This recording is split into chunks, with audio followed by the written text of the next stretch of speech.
안녕하십니까. 베이스캠프 재간둥이 수학 강사라고 소개하고 있는 조진원이라고 합니다. 이렇게 저 오늘 만나 뵙게 되어서 반갑습니다. 네.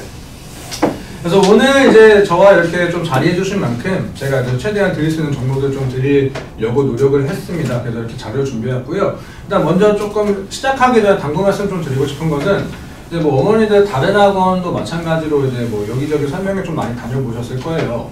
그래서 우리 학원은 이런 교재를 쓰고 그래서 이만큼 적중됐다 좀 그런 얘기들보다는 사실상 학원에서 선생님별로 나가는 교재 그리고 학교 시험지 까놓고 해서 문제를 비교하게 되면은 사실 적중률이라고 하는 게 거의 진짜 킬러 문제를 제외하고서는 아이들 다 공부한 게 맞습니다. 그래서 조금 우리의 학원 쓰는 교재가 이렇다라고 하는 말씀을 조금 줄이고 그냥 아이들이 수학 공부함이 있어가지고 수학을 좀 잘할 수 있는 방법들 그리고 그걸 토대로 했을 때 선인에서 좀 빗대어 봤을 때 아이들이 어떻게 하면 좀 잘 될 수 있는지 그런 얘기들 좀 위주로 말씀을 좀 드리도록 할게요. 일단은 먼저 수학 공부에 대해서 좀 간단하게 좀 말씀을 드릴 건데 아시다시피 이게 수학 공부를 맨 처음에 개념 공부라고 하는 거죠.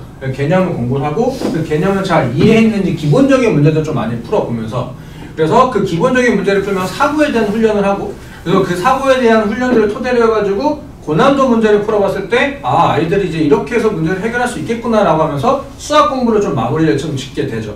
그러면 이제 어머니들 3단계 중에서 이제 어디에 좀 집중해야 수학 공부를 잘할 수 있을까요? 개념 공부일까요? 개념 공부일까요? 개념 공부일까요? 네, 당연히 아시다시피 개념 공부가 좀 중요하다는 걸 아시잖아요. 그럼 제가 질문을 바꿔보겠습니다. 대체 개념 공부는 어떻게 할까요? 이런 반응이 항상 제가 설명할 때마다 맨날 매번 느끼게 되는 건데 근데 한 재작년까지만 하더라도 아이들이 개념 공부가 어떻게 해야 된다는 좀 잘 몰랐는데 근데 이제 재작년부터는 이제 매체가 많이 발달되다 보니까 얼마 전에 나오게 된 티처스라는 프로그램에서 이제 제가 좋아하는 정순혜 선생님도 이렇게 말씀을 좀 하시죠. 개념을 안다라고 하는 설명할 수 있다라고 하는 것들.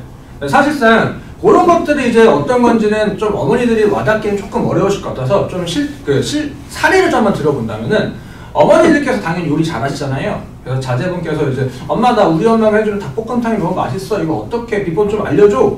라고 하면은 어머니들 알고 있는 지식상 어떻게 염지를 할 건지 어떻게 하면 누린내를 잡을 건지 어떻게 하면 맛의 풍미를 올릴 건지 정말 성심성의껏 말씀해 주실 거 같잖아요. 마찬가지로 아이들이 개념 공부도 그렇게 해야 되는데 수학 공부는 하지 않아요. 어떻게 하냐면 학원에서 수업 듣고 학교에서 수업 듣고 밑에는 예제 문제 몇 개 풀린다고 개념을 안다고 착각합니다. 그런데 웃긴 거는 한국사를 좀 빗대어서 표현하자면 어머니들도 만약에 암기 과목이라고 하는 저희 때는 도덕, 사회라고 하죠. 네, 그런 것들을 공부하실 때 책의 시험 범위가 정해지면은 당연히 책을 읽어보시겠죠. 중요한 건 밑줄 그으시고 옛날처럼 뭐 별표짱, 뭐 돼지꼬리 뿅뿅 이렇게 하면 밑줄 좀 긋고 그리고 그거를 책 갖고 다니시기가 불편하시니까 내용 정리를 하시면서 그것만 외우시지 않나요? 대다수 아이들도 지금 암기 과목 그렇게 합니다. 그래서 제가 이제 얘기를 하죠. 개념은 왜 안 해? 라고 하면 애들이 그냥 점점점점 이렇게 머리를 깜빡이 지나가는 뭐 이런 상황인데 단 한 번도 그렇게 공부를 해본 적이 없다 이거죠. 그러니 남이 얘기해준 지식만 아이들이 받아들이고 그걸 소화하는 능력만 좀 있고 그러다 보니까 본인 스스로 뭐가 중요한지를 잘 캐치를 못하고 하필 선생님들은 또 그걸 알고 있어요. 그러다 보니까 이만큼 알고 있어야 되는데 요만큼만 알고 있고 여기 빈 것들의 문제를 자꾸 내고 그리고 알 거면 이만큼 알고 있어 정확하게 알아야 되는데 조금 누락된 것들 문제 내다 보면 애들이 그냥 후다다닥 털리는 그런 상황인 거죠. 그래서 제가 아이들한테 좀 얘기하는 거는 개념 공부를 할 거면 노트 정리를 좀 시킵니다. 그래서 아이들한테 먼저 예습을 좀 시키고 수업을 들어가라고 하는데 그 예습이라고 하는 게 제가 개념서를 이제 따로 보내줍니다.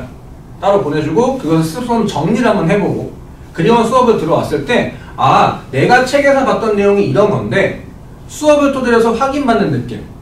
그래서 이 내용이 저거였어 라고 하면서 머릿속에 좀 느낌표가 찍힐 수 있게끔 그렇게 조금 진도를 나가고 있습니다. 그래서 개념 공부는 그렇게 좀 시키고 있고요.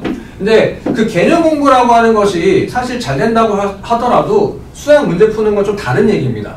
그래서 어머니들한테 조금 이해가 좀 잘 될 수 있도록 잠깐 저희가 초등학생이 잠깐 되어보면서 사례를 좀 말씀을 드릴 건데 초등학교 2학년, 3학년 정도 되면 이 삼각형의 넓이를 재는 법을 좀 구하게 되거든요. 어머니들 혹시 삼각형 넓이 어떻게 구하는지 다들 기억나시죠? 네.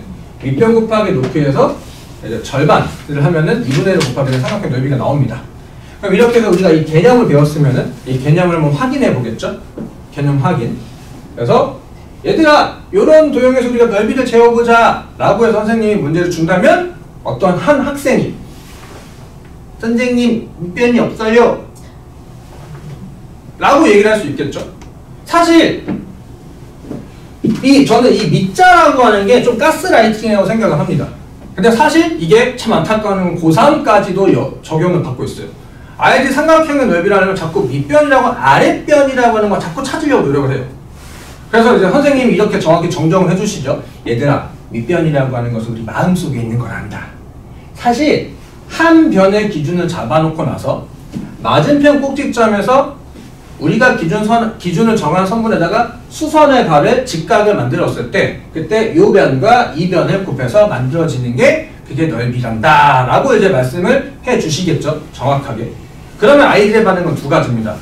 대다수 아이들, 아 그렇구나 라고 하는 게 대다수의 아이들이고요. 진짜 잘하는 아이들은 요거 하나 알려주고 나서 요렇게 하는 애들, 그런 아이들 나는 애들은 걔는 조금 배제하고, 대다수의 아이들이 그렇구나 반응을 하고, 그나마 조금 가능성 있는 친구들은 아 넓이를 구한다는 얘기는 그럼 밑변을 내가 잘 설정하면은 넓이를 구할 수가 있겠나라고 생각을 해야 되는 게 이제 수학 공부를 잘할 수 있는 방식인데, 아이들은 그냥 문제 풀이법만 집중하다 보니까 그렇구나 하고 넘어갑니다. 그리고 나서 비슷한 문제를 다시 풀어보려고 하면은 또 안 되는 그런 상황인 거죠. 그래서 문제를 많이 풀고 나서 실력을 쌓을 수 있는 거는 사실 대다수 아이들이 아니라 조금 잘하는, 지금 현재 이제 고등학교 2학년 등급 기준을 말씀드린다면 2등급 애들, 상위 10%에서 4% 안에 있는 애들, 그런 친구들이 이제 1등급을 되기 위하여서 이제 문제를 많이 푸는 게 도움이 되지, 그 외의 친구들은 문제를 많이 풀어본다라고 하는 것은 그냥 이제 시험 대비를 위해서 그냥 내가 익숙한 문제들 좀 많이 보려고 하는 것, 수학 실력을 향상을 시키기 위해서는 아니라는 거죠. 그래서 이렇게 해서 내용을 조금 디테일하게 볼 줄 아는 게 이제 개념의 이해라고 한다면, 그 다음에 개념의 확장.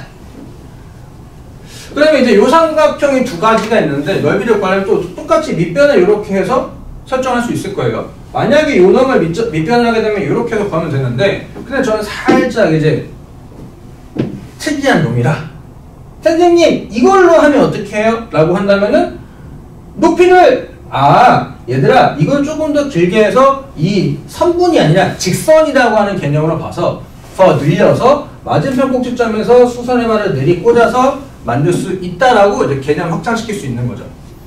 그러면 이제 이렇게 개념이 확장되는 것을 토대로 해가지고 중고난도 문제는 이제 사고의 확장.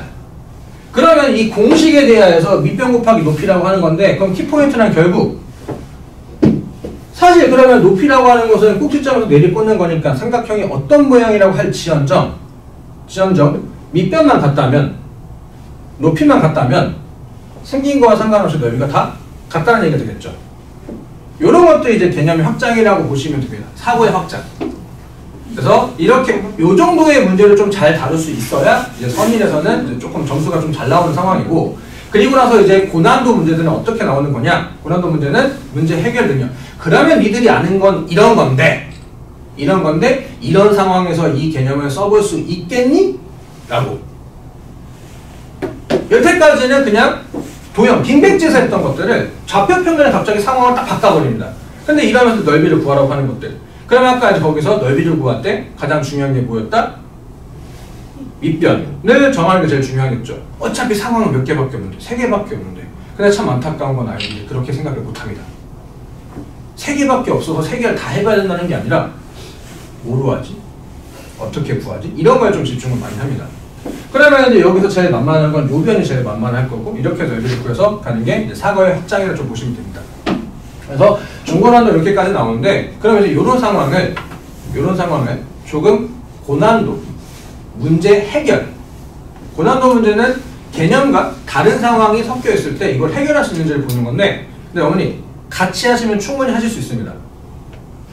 실제로 2학기, 원래는 지금 현재 같은 1학기에서 나오던 건데 이제 2학기 중간고사에 시험범위에 나올 법한 문제인데, 가만히 있는 점과 원위를 돌고 있는 점이 하나 있습니다.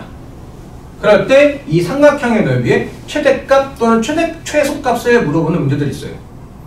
그러면 이제 아이들은 이 문제를 봤을 때 대다수가 첫 번째 봤을 때부터 이 생각을 합니다. 어떻게 하면 최대값을 구하지? 어떻게 하면 최소값을 구하지? 근데 수학이라는 거는 앞에서부터 가야 되는데 넓이를 구하는 게 가장 먼저지 않을까요? 그럼 이제 어머니는 아까 잘 들으셨으니까 저는 믿겠습니다. 이 넓이를 구할 거면은 우리가 가장 중요하게 받을 건 결국 뭡니까? 밑변이죠. 그럼 밑변이라고 해봤자 어차피 몇 개밖에 없어요. 3개였고 그냥 3개 다 해보죠. 이거냐인데 근데 중요한 건 제가 움직이죠. 그럼 제가 움직이면 딱 봐도 이 자식과 요놈이 길이가 바뀌어요. 그럼 불편하잖아요. 뭐가 제일 편하겠어요? 얘. 그럼 이제 얘가 밑변이 고정이 되었으니 그럼 가장 높이만 크면 되겠네요. 높이만 짧으면 되겠네요. 이게 초등학교, 중학교 때 배웠던 내용을 고등학교에 적용시키는 게 이런 거랍니다. 그러면 이제 여기서부터는 이제 갑자기 고등학교 넘어와서 그럼 대체 이 원에서 이 직선과 높이가 최대가 되는 상황이 언젠지를 배우는 건데 아이는 자꾸 넓이에 집중을 하고 그 풀이 방식, 결과값만 자꾸 찾는 거죠. 그래서 이거를 뭐 간단하게 말씀드리면 펜대라고 보시고요. 100원짜리를 보시고 대굴대굴 굴리시면은 가장 멀리 맞닿았을 때가 최대일 겁니다.